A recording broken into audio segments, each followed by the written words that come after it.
Hello everyone! Isang mapagpalang araw po sa ating lahat. Welcome back to my YouTube channel. It's me, Maya Vlogs. At for today's video is pag-usapan po natin or atin pong bibigyang reaction po ang tungkol sa usap-usapang bride na nawawala, no? Mula po nung December 10 at ito na po yung talagang mainit na usapan dito po sa social media. And ayan, kung alam kong aware po ang lahat sa balitang ito or sa issue na to, no. So gusto ko lang po din mag-share po ng konting reaction tungkol po dito. And ayan nga, siya po ay nawawala nung December 10. And sila po ay may plan na magpakasal. Matagal po silang nagsasama, no. And nagplan po sila, nag-usap naman po sila ng mabuti na sila po ay magpapakasal, and willing naman daw po siya sa kasal na pinag-usapan nila ng kanyang partner.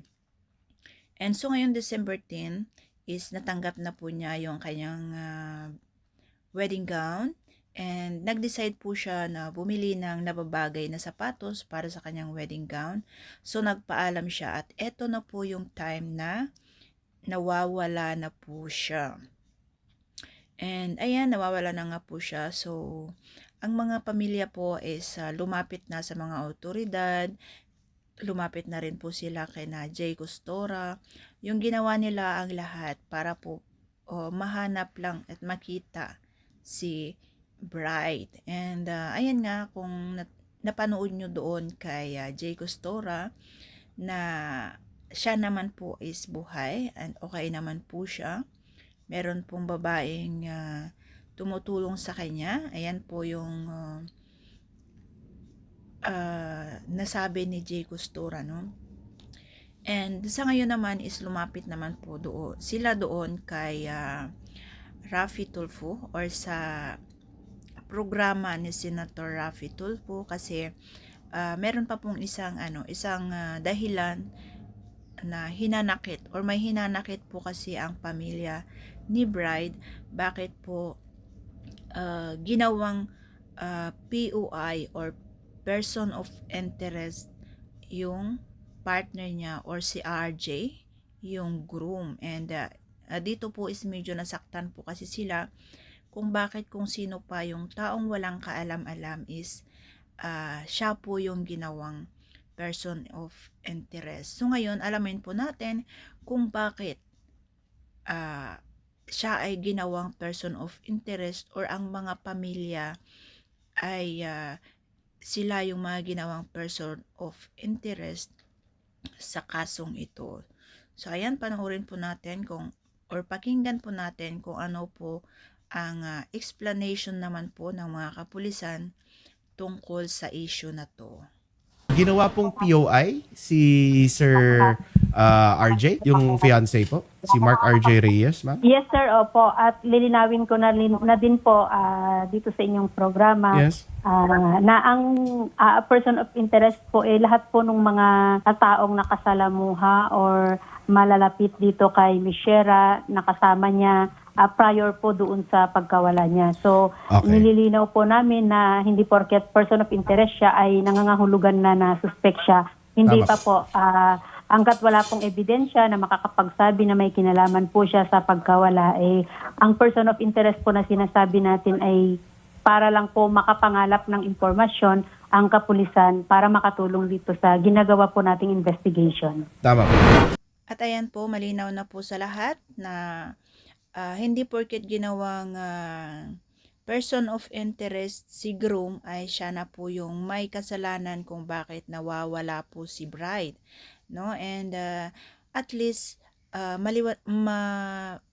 mapagaan naman po yung kalooban ng pamilya kasi medyo nasaktan nga po sila sa ganong sitwasyon, no? Kung bakit ginawang person of interest po ang groom. And ayan nga, nalaman na natin ang dahilan, and sana naman po is maliwanag na ito para hindi naman po sila masyadong or para hindi naman po dagdag pa po sa bigat na kanilang pinagdadaanan sa ngayon, kasi hanggang ngayon is hindi pa po nila nakikita si bride, or hindi pa po siya kumukontak.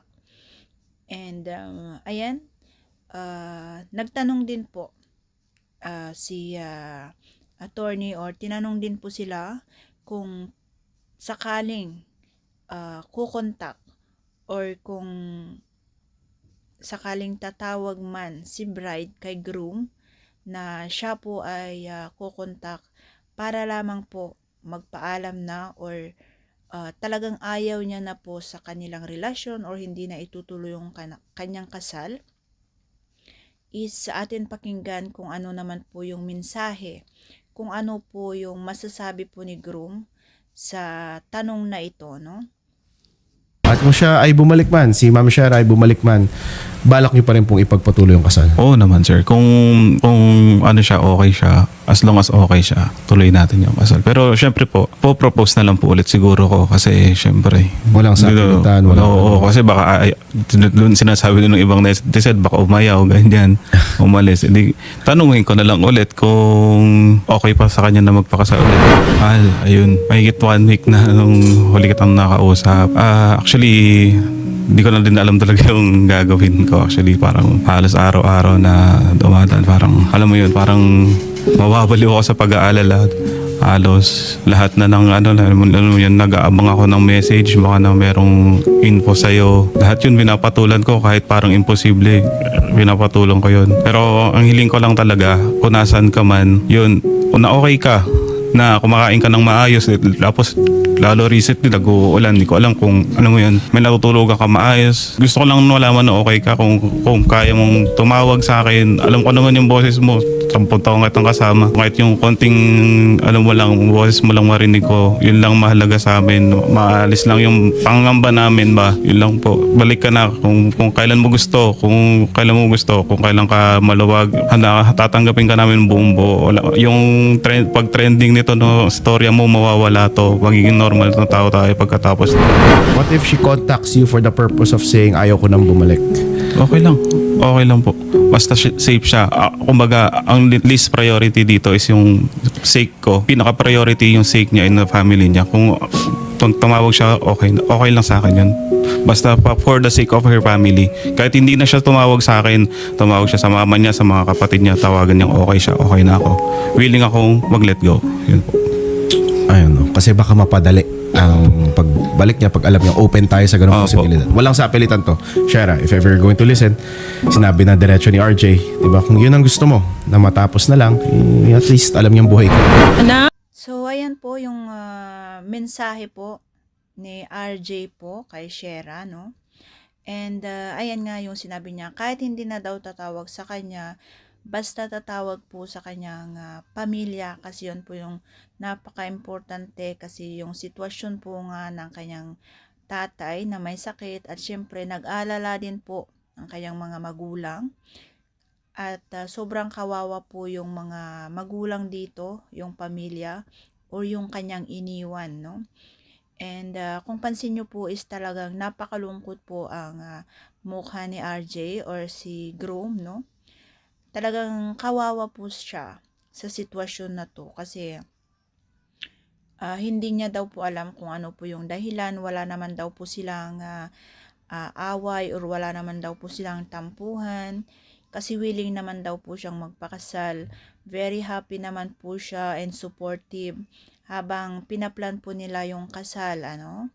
And ayan nga, sinabi din po ni RJ na kung sakaling ayaw niya na pong ipagpatuloy ang kanilang kasal, or kung ayaw na po sa kanya, is okay lang daw po. Willing naman daw po siyang mag-let go as long na okay siya, at kung saan siya masaya. Ayan po yung mensahe ni RJ sa kanyang partner, no?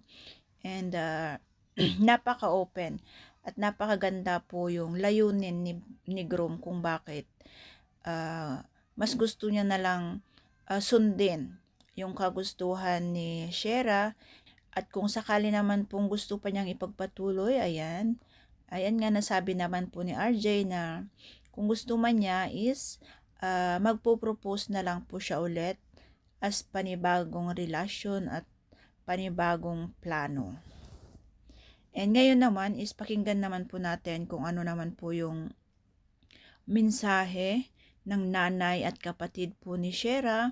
At alam ko is sobrang napakasakit po ito para sa kanila. Kaya naman po ginagawa nila ang lahat para po mahanap or makausap lang po ang kanilang anak. Anak, bumalik ka na sa amin, anak. Maawa ka na sa amin, anak. Araw-araw po. Araw-araw, naghanap kami sa iyo. Hindi na ako makapokus sa hanap buhay ko. Pati mga kapatid mo. Naawa na ako. Hindi na makapagbiyahe. Kaya anak, mahal na mahal kita, anak. Halos sa gabi-gabi hindi ako makatulog. Kaya bumalik ka sa amin. Bumalik ka na sa amin ng mga kapatid mo. Kahit man lang kang papa mo kasi may sakit pa rin si papa mo. Kasama namin ngayon. I love you, anak. Mahal na mahal kita. Hindi namin alam kung saan magsisimula. Yung paghahanap namin, hindi namin alam kung saan sisimulan. Lalo na ngayon na mga puro palyado yung mga CCTV. Please lang, kung okay ka man, hangad lang namin makita ka. Kahit sa video ko lang, makita ko lang yung mukha mo. Okay na kami. Pero hanggat hindi namin nakikita yung mukha mo, hindi ka namin nalalaman na safe ka, hindi kami titigil sa paghahanap sa'yo. Masasabi ko lang dun sa mga taong nanguhusga kay RJ, hindi nyo alam kung anong sitwasyon namin sa bahay, hindi nyo alam kung gaano kami kasaya, kung gaano sila kasaya magkasama. Kaya wala kayong karapatang magsalita sa kay RJ na masyadong below the belt na yung mga sinasabi nyo sa tao. At saka dun po sa mga otoridad natin, suli nagpapasalamat kami sa effort na ginagawa nyo. Pero sa amin naman, sana naman wag kaming pamilya niya ang pukusan nyo. Pukusan nyo kung paano kayo makakakuha ng mga CCTV footage sa mga kung saan siya sumakay. Yun po sana kasi nararamdaman kasi namin parang sa amin na lang umiikot yung sa amin na lang kayo pabalik-balik. Wag naman po sanang ganon. Kita namin, ramdam namin yung pagsasama ni RJ tsaka ni Sarah Kaya nasasaktan kami simula nung lumabas yung balita na person of interest si RJ. Doon nagsimula yung mga walang alam na tao, ang lakas manghusga. Sa akin lang sir, kailangan nyo magpakatatag ngayon. Support each other. And eventually baka makahanap ng magandang dahilan si Shera na bumalik po or at least mag-contact man lang sa isa sa inyo. Yung ganitong kalaking issue, totoo yung sabi nyo sir, mabilis makalimot ang internet. Babalik pa rin kayo sa normal. At the end of the day, kung mahal nyo yung isa't isa, babalik kayo sa normal. Kung hindi nyo naman mahal ang isa't isa, there's no shame in saying it. Diba? As long as malaman ng pamilya niya, malaman mo na safe siya. If it's over, it's over. Diba? Simple as that. Para for her sake. And if it's not, then better. Then magpatuloy kayo. But stay strong, ma'am, sirs. Diba? We will be in contact, sir. Kung meron. And kung si Shera, tingin niya there's any liability for her here dahil tumakbo siya, dahil she breached a promise to marry, walang makakaso sa'yo. The case of Wasmer versus Velez, sabi nga ng Supreme Court, breach of a promise to marry is not hindi siya actionable wrong. Walang mali sa pagtanggi sa kasal kahit sa tumanggi ka na kahit nag-accept ka na ng proposal, ganyan. Walang mali doon. So Shera, there's nothing keeping you from. At ayan po yung mga mensahe, no? Galing po sa nanay at kapatid po ni Shera na kung saan is sobrang nagmamakaawa na po sila na sana man lang is kumontak man lang siya or makita man lang yung mukha niya or malaman man lang na ang kalagayan niya is okay. Ayan, okay na rin po sila. And hindi na rin po nila alam kung paano sila magsimula sa paghanap sa kanya, And nakakalungkot po kasi yung nanay niya, ayan nga po, hindi na daw siya makapaghanap buhay. Pati po yung kalagayan ni tatay is may sakit na rin po siya. At sobrang hindi na sila makapaghanap buhay para sa pagpagamot po dito. Kaya ngayon po is yung ginawa po ni Shera is hindi po yun po yung solusyon para matakasan niya po kung ano po yung problema na kanyang pinagdadaanan, kasi mas lalong nadagdagan po yung problema. Syempre, alam natin sa ngayon is nag-iisip na rin po siya, naguguluhan na po siya lalo kasi iniisip niya rin po, alam natin, iniisip niya rin po yung kalagayan ng kanyang partner or kanyang mga magulang, no? Kasi alam natin, napapanood niya yung mga balitang ito na talaga ay siya ay pinaghahanap, na sana naman po is kukontak na po siya or umuwi na po siya. Willing naman po sila at open naman po siyang tanggapin buong buo ng pamilya niya at si RJ, no? And ayan, nalaman din po natin dito na ang pagtanggi po sa isang kasal or sa isang sinumpaang pagpapakasal is wala naman daw pong kaso. Walang mali or walang kasong pwedeng ipataw sa mga taong tatanggi sa sinumpaang kasal. And syempre, narinig natin yung advice din po ni attorney, no? Na sana sila ay magpakatatag pa rin dahil darating din po yung time na baka ma-realize ni Shera na mali talaga yung kanyang ginawa or makonsensya na rin po yung kanyang isip na tawag man lang or ipabigay alam man lang po sa kanyang mga pamilya na okay po siya. So, ayan, atin pong abangan ang iba pa pong update tungkol po dito. And maraming salamat po sa walang sawang pagsubaybay po sa aking mga upload. Siyempre, lalong-lalo na po sa mga members ko po. Shout out po sa inyong lahat. And maraming salamat sa walang sawang pag-renew po at tiwala sa aking channel. At siyempre, lahat po ng aking mga viewers dyan na laging nanonood. Ayan, maraming salamat po sa inyo. Bye-bye!